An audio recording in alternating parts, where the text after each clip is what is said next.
Salam Abdullah jedhama kanan dhufee godina Jimmaa ana Saqqaa Coqorsaarraati.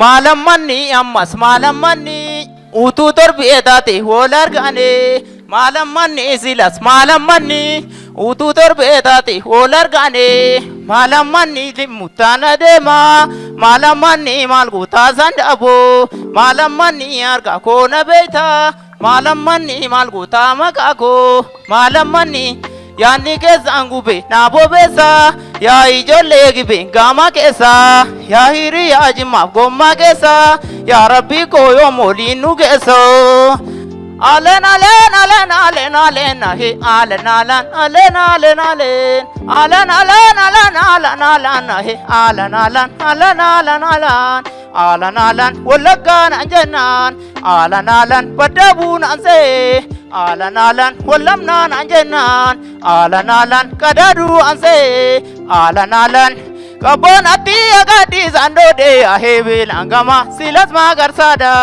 argitas gabitas namome ahe rabbi godan namabda barsada jalqaba irraa yoo nama naannoo gadaana yookaan sagalee gadaana laphee irraa kana ilaallu xiqqoo miidhagsuu irratti hin hafa jechuudha. Garuu wanti xiqqoo miidhaga qaba jedhee yaadu gaafa sagalee kee gara olaanaatti baatu wanni ta'e tokko wayii jira. Sirbichi sirba aadaati. Sirba aadaa kana mootu waan gurra namaa jiru ati sadarkaa keetitti sirbitee jira. Dirqama nama san ta'uu hin qabdu.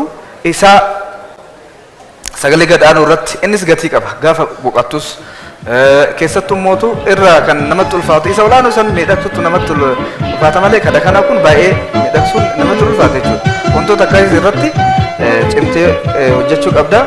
Ammaaf yaadni koo jiddu galeessaa carraa gaarii haa ta'u. Ishi galatooma. Galatoom carraa gaarii.